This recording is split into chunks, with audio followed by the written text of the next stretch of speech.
Hello everyone and welcome to Cinderful Gaming. I hope you're all doing well, I hope you're all staying safe, and most of all, I hope you're all fighting that war against the Grey.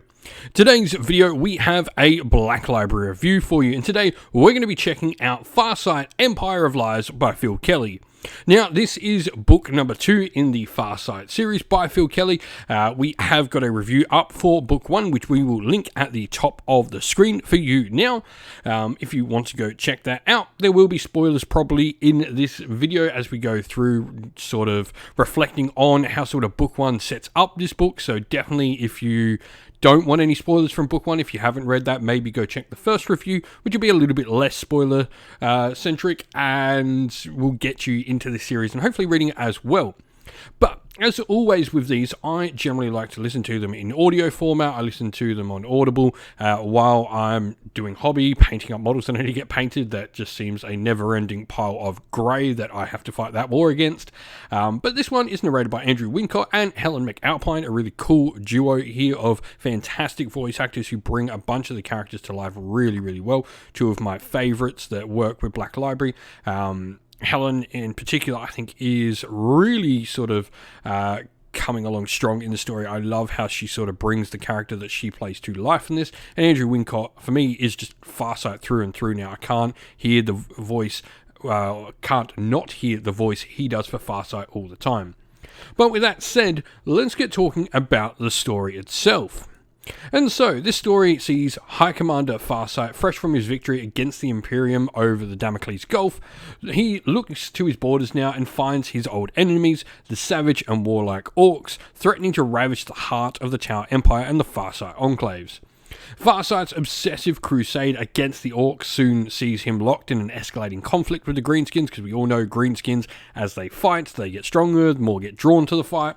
And yet, the hero of the Firecast will not stop until he has absolutely purged them, and the Tau do have some interesting ways in which they go about purging things, in particular, Orcs.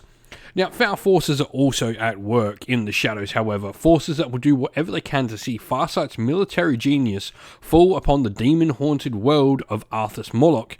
Can Farsight stand in the face of the terrible truths he discovers, and will the Tau Empire stand with him?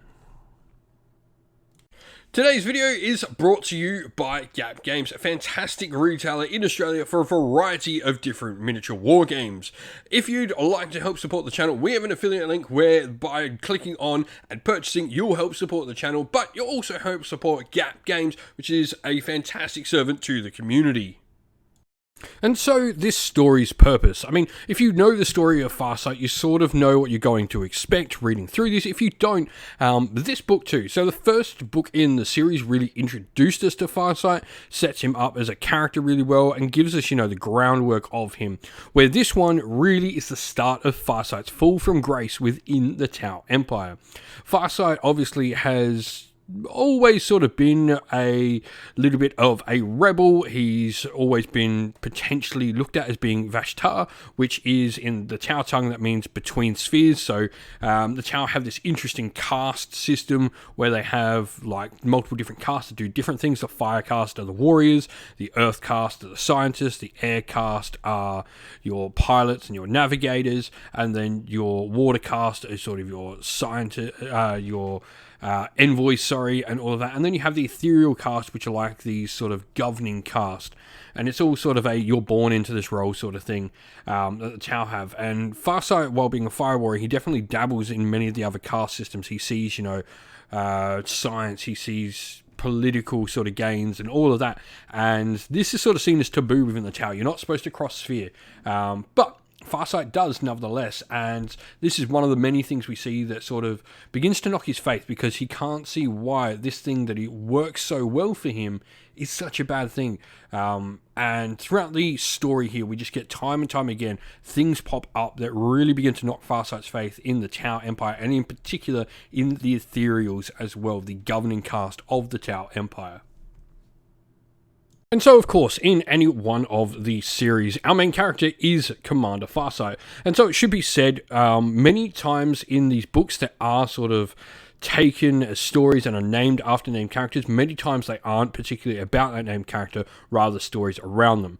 Now, this is normally the case when it's a one-off story. So I look at like the Angron story that came out earlier this year. That was definitely more about how Angron had affected the World Eaters, where these series that are multi-part are generally about the character. So of course we've had other ones like this come out. We had the Ahriman series that was all about Ahriman and was directly through Ahriman. This is very much a story about Farsight.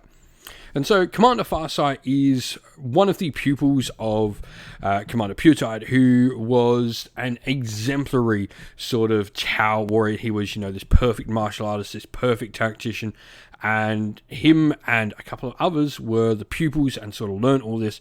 And he is sort of, this main sort of visionary, this main sort of, I guess, almost an Uncle Sam-like member of the Tau, where they use him on posters, they use him to promote the power of the Tau Empire, they use him, in all this sort of propaganda for their cause, as you will. And so he's seen as this, very, very high-ranking sort of member. And of course, he still is part of the Firecast. He is being manipulated, or at least his image is being manipulated to be larger than life. So he's quite an important character to the overall Empire as a whole. Most Tau would just know him and know his red battlesuit by mere sight, or, he is that popular. He's a megastar of the Tau Empire.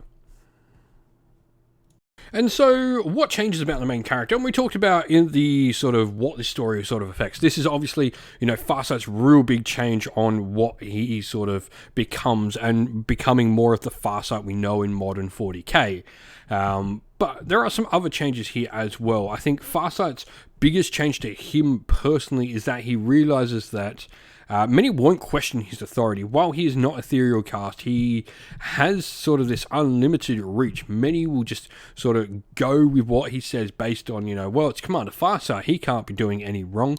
No one in the Tau Empire would ever suspect that Farsight would do anything against the ethereals, because he is, this sort of golden boy of their empire, of their civilization. But he definitely sees, these kinks, and definitely sort of starts to rebel more and more throughout the story until, he is potentially straight up lying to the ethereals, which is a sort of offense that has the potential to just see him declared excommunicado traitoris, and effectively executed as well.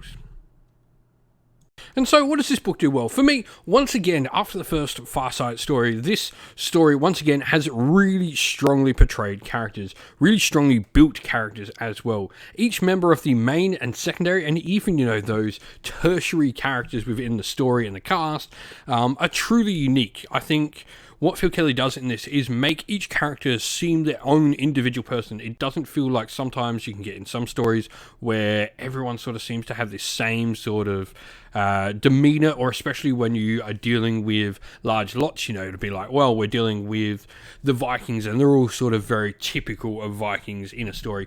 Not the case with this. This, while it even has, the caste system with Tau, which does sort of force a little bit of that by its nature, definitely sees each one and each character remain their own individual self as well, which I think is really strong, because it allows each character to grow as the stories progress, along with Farsight.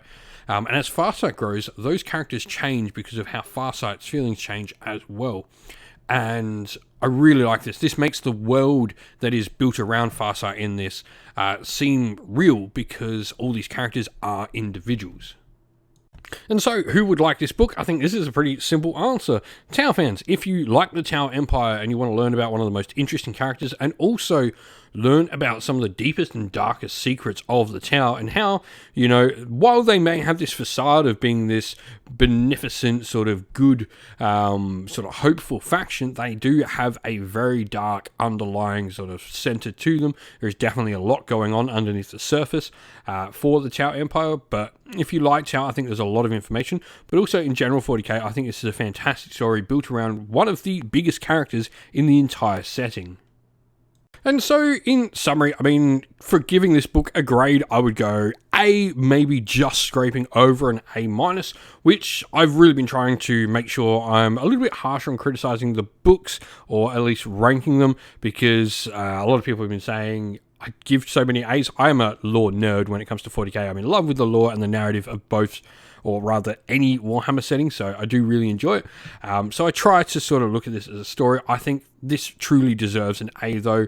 Just like the first book in the series, strong, really well-rounded characters, a fun story, good opponents in it, good adversaries to overcome, and good troubles to overcome as well, both on a physical and mental level for Farsight. I think this is a really good story. I've been really enjoying the series. So if you have picked up Farsight Empire of Liars, though, let us know your own thoughts about it down in the comments below. And that's the end of the video. We hope you all enjoyed it. If you did, please don't forget to leave a like and subscribe to the channel, and also drop a comment down below letting us know what you thought about the video. If you'd like to come chat more with me and other members of our fun little community here at Cinderful Gaming, we have a Discord server linked down in the video's description. Also linked down in the video's description are the best ways to help support the channel. You can use one of our affiliate links to Gap Games or Element Games if you're in Australia or the United Kingdom, or you can subscribe to our YouTube members or Patreon, or grab some merch from our merch stores on Teespring or Ko-fi. All the best ways to help support the channel.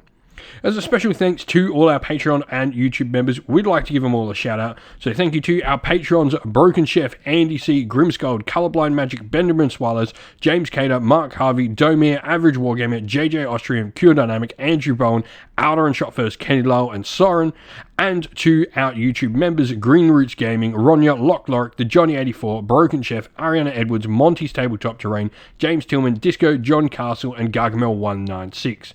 Thank you all once again for watching. Like, subscribe, comment down below. Stay safe everyone, stay well, and most of all, keep fighting that war against the Grey. Ciao for now.